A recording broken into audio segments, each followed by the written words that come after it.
Well, this is exciting. Just a few weeks ago, another research paper was published about the history of abortion in the Seventh-day Adventist Church. For those who are unfamiliar, for over 25 years, the number one most commonly cited and referenced document has been here, George Gaynor's The Wisdom of Solomon, which was a research paper presented at the 1988 International Abortion Conference here, held at Loma Linda University. The original paper has about 10,700 words, but was later published in Ministry Magazine here with only about 5,400 words. So about half the content was removed, and yes, it is very, very important to read the half that was not published. Three things in particular were not published. One, that the Adventist Review continually published false and misleading information multiple times over multiple years. They led the church and public to believe that we were far more conservative on abortion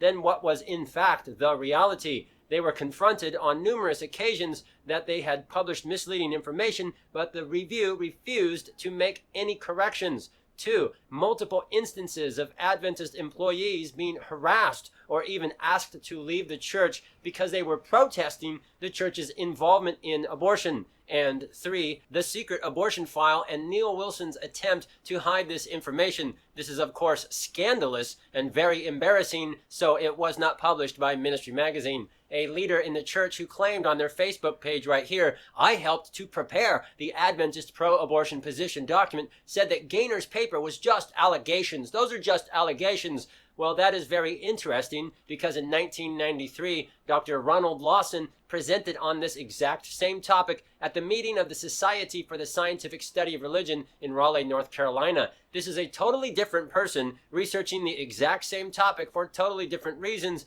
And what is interesting is that this research has remained unpublished for 25 years until just a few weeks ago when Dr. Lawson released this paper to the public. It's definitely a must read. You have to check this out. There are several fascinating insights from Dr. Lawson's paper, which is the result of 3,000 in-depth interviews with church administrators, teachers, hospital administrators, and medical personnel, pastors, students, and leading lay people in 54 countries in all 11 of the Adventist divisions around the world. Additionally, there were 22 focused interviews with members of and contributors to the Christian View of Human Life Committee, hospital administrators, leaders of Adventists for Life, and of the Adventist Adoption and Family Services and editors. This is important to remember. When Adventists first accepted abortion, in arriving at their position, they had called for neither theological nor ethical studies, but had deferred their judgment to the medical establishment. Abortion in our church has nothing to do with the Bible. Because of the role of the health message and its importance to our church,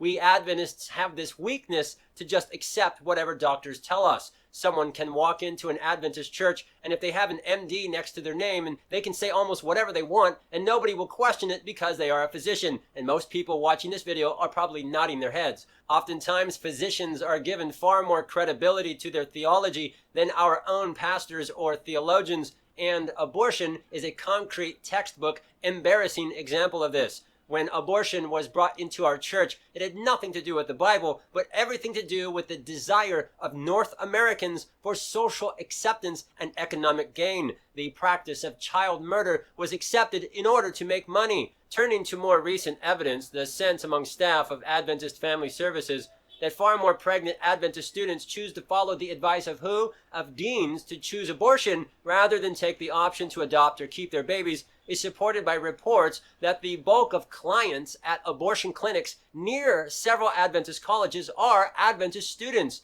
Many people don't stop to consider just how influential the church's moral position is on shaping people's decisions. When leaders at the top say that abortion is acceptable, that trickles down and influences multitudes of others to let down their guard and accept the deliberate murder of children as a valid option. Can you imagine what it is like for a holy God and for countless holy angels to look down on this earth and wait for God's church to reflect the character of God, and they see that the deans and leaders in our church are telling students to get abortions, and that the bulk of the clients at abortion clinics near our colleges are Adventist students? The Adventist involvement in abortion was kept a secret or unpublished for over 15 years. But have you ever thought about why? What was the reason why this issue came to the surface? Why not keep it a secret for another 20 or 30 years? What happened? According to Dr. Lawson's research, the situation changed dramatically in 1985 when demonstrators representing other Christian churches picketed our hospital, WAH,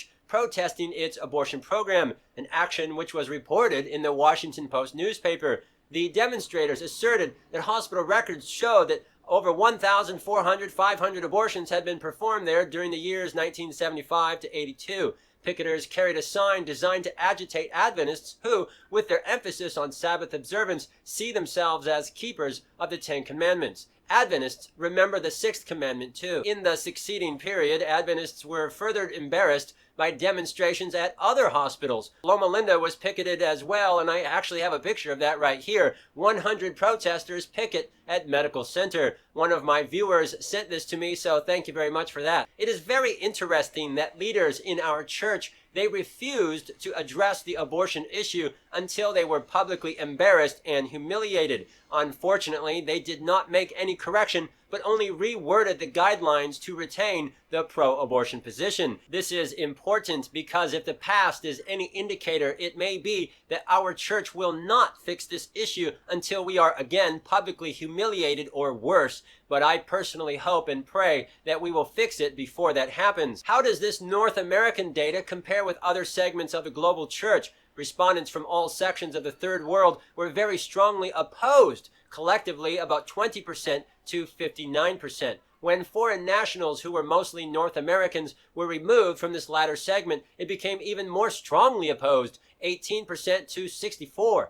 In other words, this totally confirms what has been known all along, that the majority of the world church does not support abortion. And he even says right here, survey data indicate that while there were deep divisions among Adventists in North America concerning abortion, a majority of the laity in particular express pro-life sentiments. So not only is the world church against abortion, but many even in North America don't support it. Abortion in our church is the result of hospital administrators, academics, and church leaders. The laity did not ask for this, and the world church sure did not vote on it. But the 1992 guidelines, the current position of our church, go ahead and guess which nationality wrote the position. Surprise, surprise. Since most of the committee members were Americans and the few foreign-born members were all residents of the U.S., discussions had an American flavor. So the Americans who brought abortion into the church and the Americans who covered it up are the Americans who got together to discuss abortion policy for the world church, and guess what they were constantly reminded about?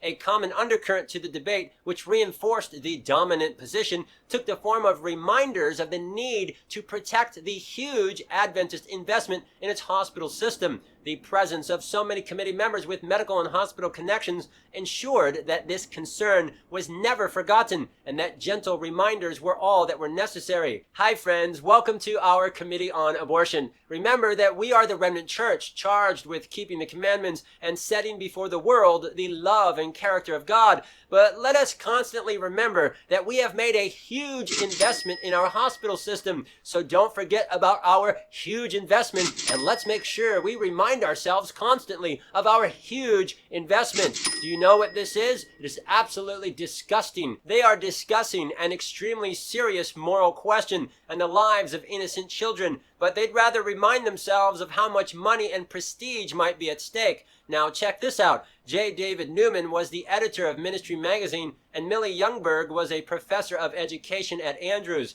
These were some of the very few or only pro-life voices on the committee, and when they saw that the committee was bent on a pro-abortion document, these two joined with others to draw up a minority report that opposed the 1992 guidelines. Now read this. Neil Wilson, former president of the GC, tried to kill the report, urging that no statement on abortion be made so close to the presidential election. He labeled the guidelines controversial and urged that his 1971 hospital guidelines be retained. He was initially successful in having the document tabled. However, his successor, Robert Falkenberg, after brooding over the matter, spoke on the floor and urged that delegates stop waffling over the issue and vote the statement up or down. This was the first time he had clearly taken a position against Wilson in public. He had to show Wilson that he was no longer in command, and the issue was suddenly seen in those terms, which probably aided the statement's passage. It passed with an overwhelming vote, with only 5 dissenting. Well, so there's a lot right there. Number one, Neil Wilson did not want any change. He wanted to keep the 1971 statement allowing abortion on demand. Number two, before all of the delegates of the World Church, he tried to frame abortion as a political issue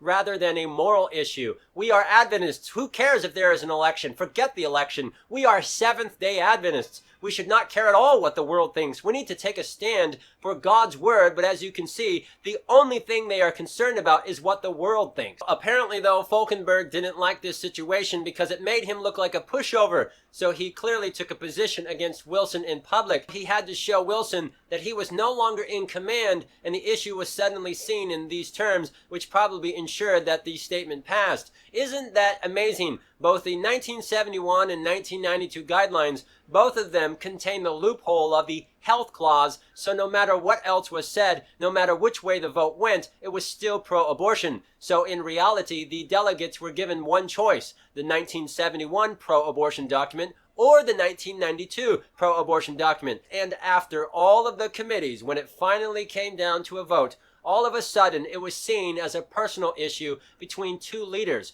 It is absolutely astounding that the pro-abortion position of the Adventist Church has nothing whatsoever to do with the Bible. It has nothing to do with the Bible, but everything to do with politics and one president trying to bully another president. It should be added that this was an American committee speaking for a world church where opinion ran much strongly against abortion than in the U.S., although the foreign delegates could have coalesced to defeat this statement at the annual council. They instead supported it because it was normal within the Adventist system to ratify a report from a committee full of Americans, and because they saw it as responding to an American need and therefore of little relevance to them. They were especially likely to support it once the vote became a test of power of the world president in a dispute with his predecessor. So the Americans brought child murder into the church. The Americans wanted to kill children to make money, so the Americans covered it up and kept it a secret. Once the secret came out, the Americans said, "Oh, we'll fix it." So they put together a committee stacked with, guess what? Pro-abortion Americans who wanted to protect the, quote, huge investment. When it finally had to be voted on, the Americans presented it as a political issue,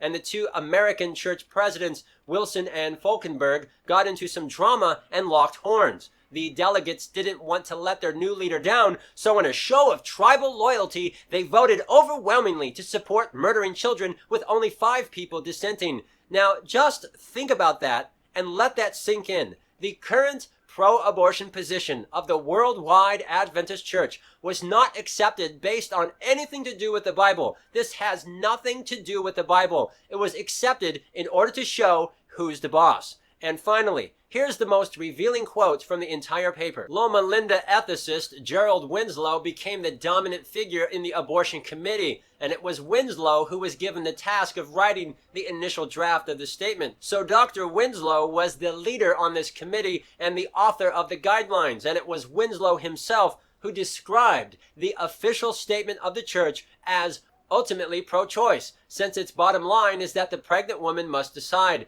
It places emphasis on the value of life, but this is only limited to persuasion. Never, ever, ever, ever, ever, ever, ever let any Adventist leader ever tell you that we are not pro-abortion. The committee was purposely stacked with Americans who wanted to protect the huge investment. Winslow was the dominant figure and the main architect of the statement, and out of Winslow's own mouth, this document was specifically written to include nice-sounding pro-life language, but is ultimately pro-murder, pro-death, pro-abortion. This is because there is no neutrality between life and death. The little innocent child will live, or the child will die. And the leaders of our church had to make a decision, and they chose death. My friends watching this video, as you see, the entire history and position of our church is a complete fraud. This is scandalous. If you are a member of the Adventist Church concerned about our mission, you should find this incredibly disturbing. You should find this devastating. You should be absolutely furious